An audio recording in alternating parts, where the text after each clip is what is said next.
What's up, everybody? Joe White here, and today we're going to talk a little bit about this sudden change of character for Jon Moxley,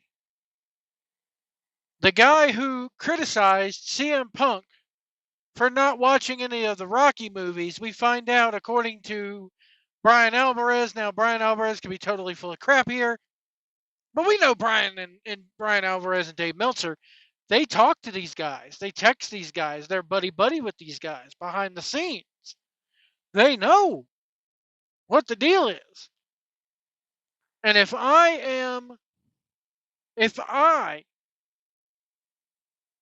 am Jon Moxley, I'm going to get out in front of the 8 ball on this one and be like, I never said that.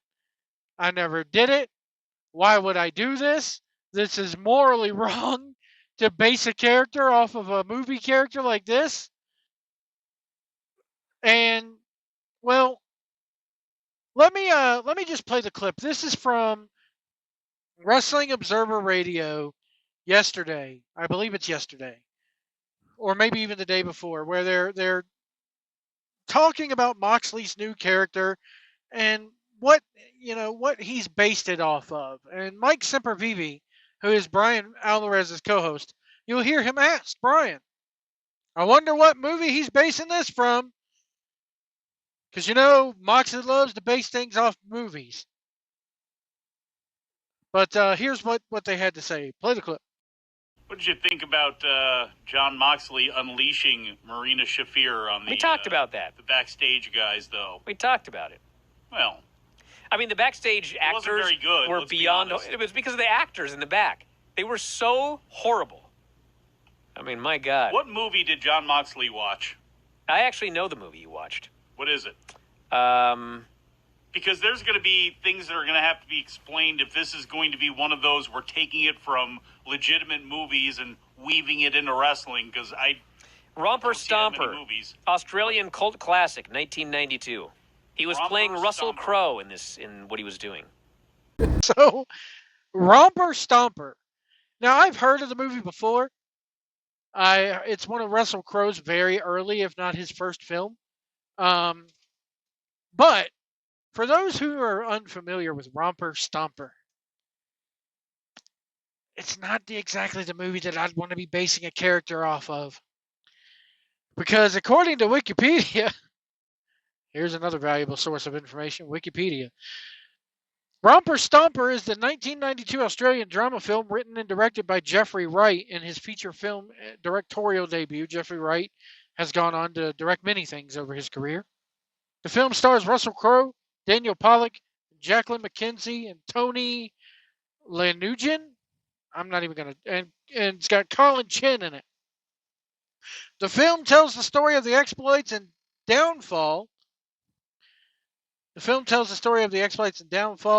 of a neo-Nazi group in blue-collar suburban Melbourne. The film was released in November of 1992. Let's read the plot of this movie as we dive into this. Jon Moxley, dude, I saw this movie. It's called Romper Stomper, dude. I thought, far out, man. I could do that. I could shave my head and go around being full of hate. Come on. So here's the plot of Romper Stomper. Save you guys about an hour and a half of your life.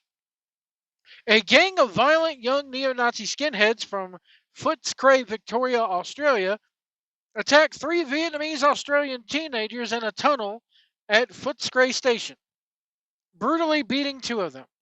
The gang is led by Hondo, a violent, reckless, and unpredictable psychopath with strong white nationalist beliefs and homicidal tendencies. With his friend and second in command, the quiet, reserved, but similarly violent Davey. It says, at their local pub, Hondo and Davey meet Gabrielle, who suffers from poorly controlled epilepsy the day after her sexually abusive, affluent father Martin has her junkie boyfriend arrested. Gabrielle begins a romantic relationship with Hondo, which, despite a strong start, quickly becomes dysfunctional as he becomes increasingly abusive towards her.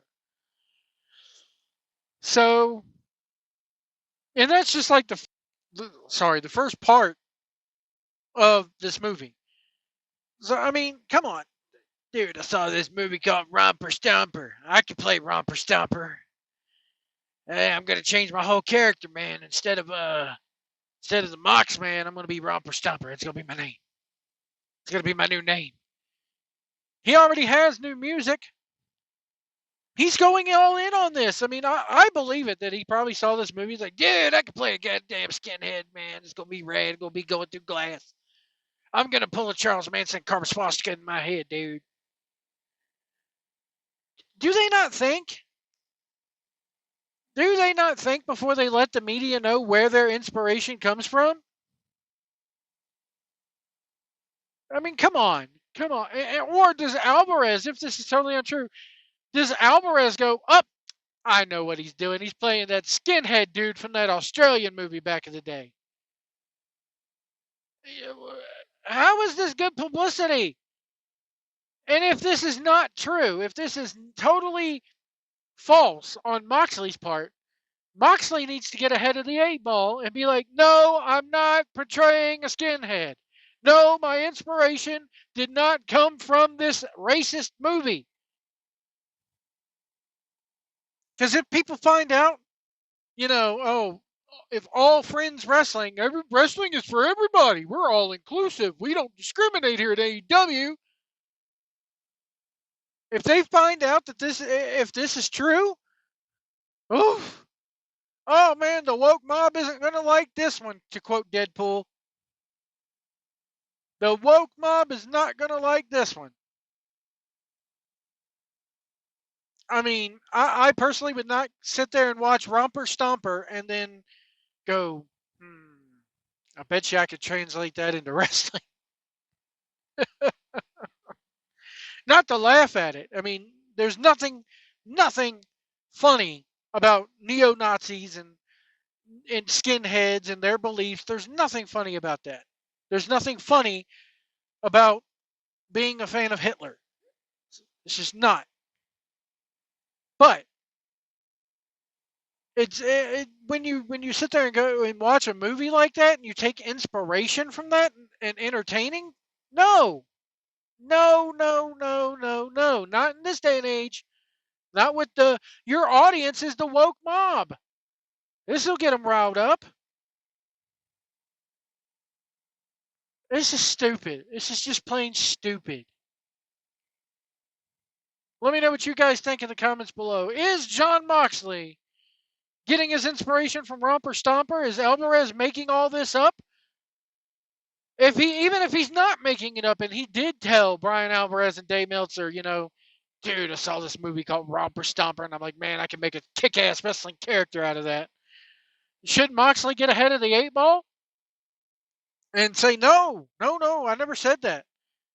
Because Alvarez isn't, even if there are text messages or emails or anything like that, Alvarez ain't going to release them because he don't want y'all to know that they're buddy behind the scenes because, they don't reveal their sources. Or, I mean, I would have to hope that Alvarez is making this crap up, just like they make 90% of their crap up. Him and that aging idiot that he's employed by or in partners with. God, I sat there and watched those two do a post show from London after All Out. And on the video, you can clearly see Meltzer not wanting to talk into his microphone. And as a result, his audio sounds like he's about 10 feet away from where Alvarez is.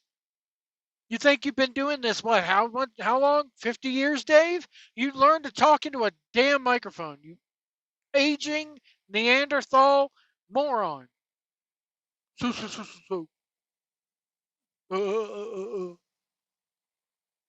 Anyway, folks, let me know what you think about all this in the comments below. Is this even leading to Shane McMahon coming in? Is Shane McMahon seeing this and going, nope, I don't want any part of that. Nope, I'm not coming in to be on the side of Romper Stomper Moxley. What, instead of here come the money, they're going to change it to here come the Nazis? Here come the Nazis. I mean, again, that's not funny. It's not funny. It's abhorrible. Abhorrible? Is that even a word? I'm appalled. It's deplorable. How about that? I mean, come on. What is Shane McMahon going to shave his head and show up as Romper Stomper Jr.? Dude, check it out. Shane McMahon's here. He's Romper Stomper Jr. We can even make a daggone Romper Stomper action figure. It's going to be selling out, dude. Come on. This is horrible, in my opinion. But let me know what you guys think in the comments below, and we'll see you down the road. Dude, go buy the Romper Stomper action figure. It's going to make me a lot of money.